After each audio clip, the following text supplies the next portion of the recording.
En medio de cuestionamientos y una polémica que se ha desatado dentro del Consejo de Participación Ciudadana y Control Social, el concurso para defensor público avanza y en su recta final. Faltan quizá horas para que pueda conocerse el nombre del nuevo defensor o defensora pública de acuerdo a la resolución del Consejo de Participación Ciudadana.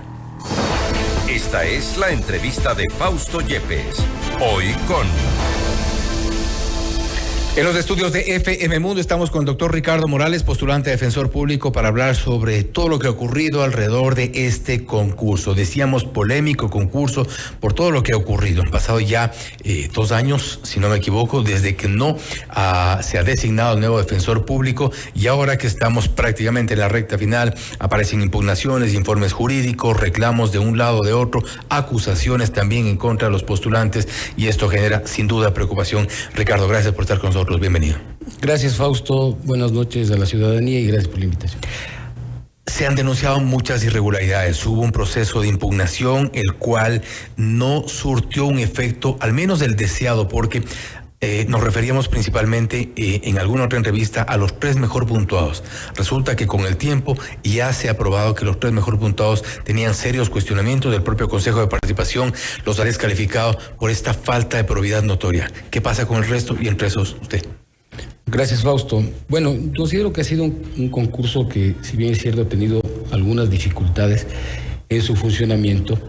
Sin embargo, que por el bien de la institucionalidad, por el bien de la institución de la Defensoría Pública, considero fundamental que se lo concluya de la mejor manera. Existen al final de 54 postulantes que en un inicio nos presentamos, estamos 6 en este caso para optar por la representatividad de una institución tan importante como la Defensoría Pública.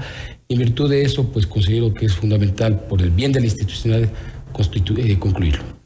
Ahora, bien, antes de estas últimas 2 semanas, quienes estaban en 4º, 5º, 6º lugar, incluido su nombre, mencionaban la necesidad de suspender el concurso, retrotraerlo a la fase de impugnación porque había denuncias y había problemas. Y principalmente menciona esto de los 3 mejor puntuados inicialmente, que han sido ya descalificados con serios cuestionamientos. Ya vemos al segundo mejor puntuado de esa última fase involucrado, o al menos mencionado en el caso Purga, fue mencionado en el caso Metástasis. La situación no es menos compleja que antes. Sin duda, reitero que el concurso ha tenido ciertas situaciones complejas en su desarrollo, y es precisamente la Comisión Ciudadana quien organiza el proceso, quien lleva el camino del proceso, la fase de méritos y la fase de oposición, la que tiene la responsabilidad de ir evacuando todas estas situaciones. El Consejo de Participación Ciudadana finalmente ha tomado en consideración las impugnaciones que han presentado los ciudadanos en su momento, y estamos en esta fase final.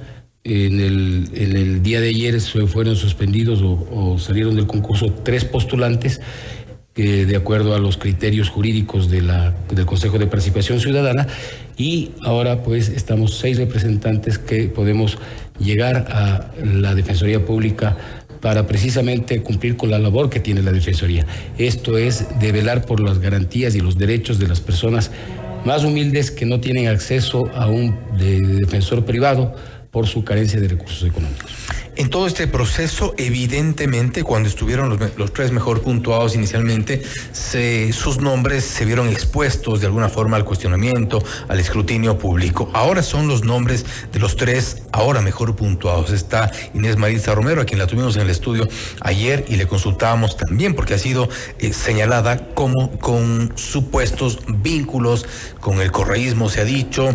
Ella fue parte de es testigo protegida en el caso de Amado Vocales. Se le ha cuestionado también por ser parte de una reunión evidentemente cuestionada, de la cual están siendo procesados los vocales. Y en el caso de Ricardo Morales también se ha dicho que hay vínculos o relaciones con el correísmo. Montan fotografías en las redes junto a Gustavo Yal, junto a gente de ese gobierno de la Revolución Ciudadana. ¿Hay un vínculo? Mira, Fausto, agradezco la pregunta y permitirme desarrollar precisamente este ítem. En mi carrera judicial, yo llevo una trayectoria de 28 años en el sector justicia.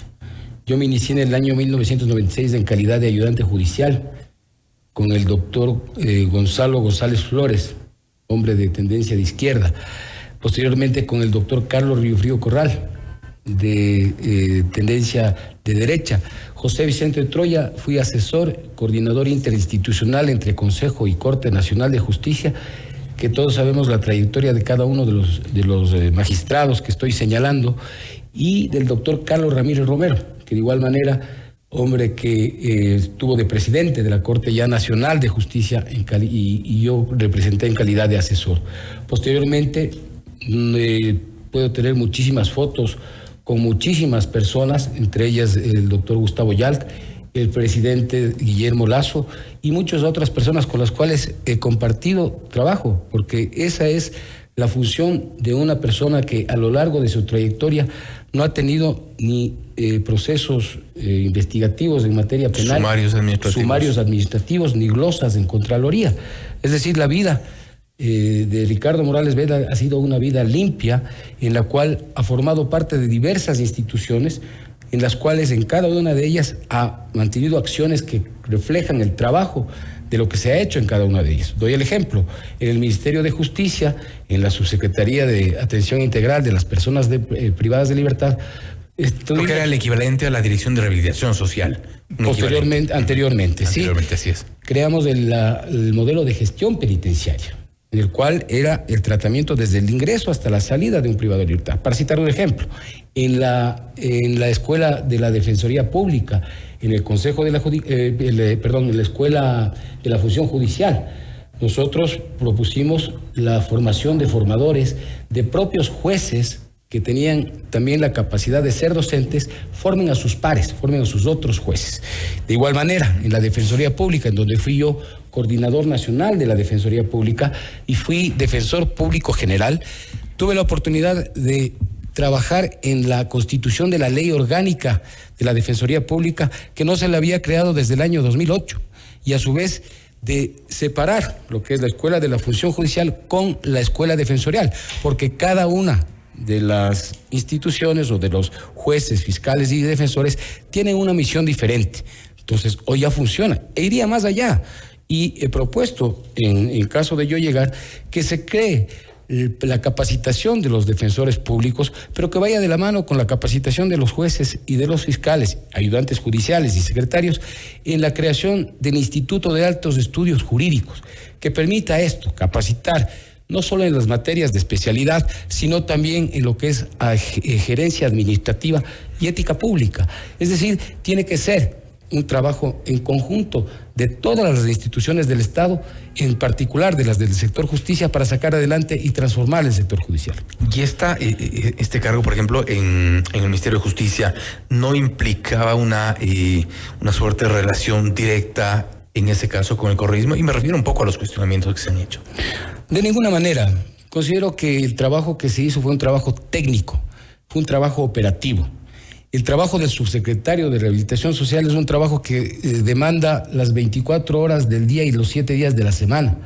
Entonces, el tema aquí es que nosotros, como funcionarios públicos, debemos ser comprometidos en cada una de sus funciones. Y yo lo he sido, tanto en la Corte Suprema de Justicia en su tiempo, cuando antes se lo llamaba así el máximo organismo de justicia, posteriormente cuando fue Corte Nacional, en el Ministerio de Justicia, Derechos Humanos y Cultos, en la Defensoría Pública, en la Escuela de la Función Judicial, en la Coordinación Nacional de la Defensoría Pública y también en el gobierno de Lazo, porque cuando estuve en la Defensoría Pública estaba el gobierno de Moreno, pero finalmente en el gobierno de Lazo también fui asesor de la Secretaría de Derechos Humanos y a su vez fui el asesor en temas de rehabilitación social ante el organismo técnico de rehabilitación social, delegado por el sector público ante la Comisión de Pacificación y Diálogo Penitenciario. Y allí también hacer una puntualización, la Comisión de Pacificación, esta comisión que en su momento fue cuestionada porque el efecto o el resultado no se dio finalmente.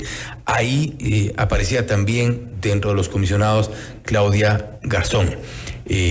Ya involucrada en uno de los casos sonados de la corrupción en la justicia, vinculada también por sus relaciones con un narcotraficante en su momento. Y allí, ¿qué pasaba en esa comisión? Bueno, básicamente yo estuve desde el 16 de diciembre de 2022 al 4 de febrero del 2023, cuando acabamos la política pública en el organismo técnico de la rehabilitación social a cargo de la Secretaría de Derechos Humanos. Yo presenté mi renuncia. Sin embargo, en esa comisión también estaban personas de la calidad moral, profesional y humana, como la doctora Nelsa Curbelo, que fue candidata a Premios Nobel de la Paz por su lucha. Que también aparece en una foto con... Exactamente, es decir, en su lucha con el tema de adolescentes infractores. También estaba el padre Francisco Looro. Es decir, para entrar a esa comisión de pacificación había realmente una búsqueda de cada uno de nuestros antecedentes, tanto personales como profesionales. ¿Y qué les pasó con Claudia Garzón? Bueno, pues la responsabilidad es personal. La responsabilidad es personalísima y tendrá que darse las investigaciones para determinar si es que existe o no esa responsabilidad penal. Para hoy estaba prevista una sesión en el Consejo de Participación Ciudadana y Control Social, y allí seguramente se esperaba ya la designación que aguarda desde la semana pasada con esta sesión. Se ha postergado para mañana a las 3 de la tarde. ¿Cuál sería o cuál podría ser la decisión del Consejo, tomando en cuenta de que no necesariamente podrán nombrar al mejor puntuado, sino a cualquiera de los que estén encabezando?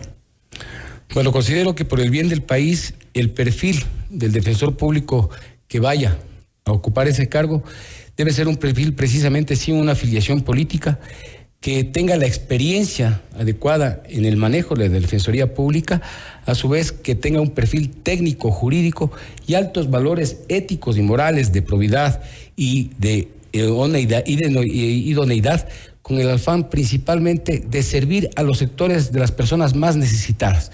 La labor, el objetivo de la Defensoría Pública es ese precisamente: dar las garantías y los derechos, proteger los derechos y dar la defensa técnica de las personas más humildes que no tienen un defensor privado, no tienen los recursos para una defensoría privada. ¿Por qué tantas presiones? ¿Por qué tanto interés en la Defensoría Pública? Y me refiero a interés porque aparte de los postulantes, se han volcado sectores políticos, sociales, colectivos a estar pendientes, vigilantes detrás de la Defensoría Pública. ¿Por qué tanto? Mira, yo creo que el interés que debe darse en la Defensoría Pública es precisamente ese, el de servir. El de, por ejemplo, crear unas defensorías públicas internacionales para los migrantes en México, en Estados Unidos, en Argentina, en España, en los países donde más problemas tienen nuestros migrantes. El tema de dar capacitación, como dije antes, con la escuela defensorial y a su vez con la creación de un instituto de altos estudios jurídicos.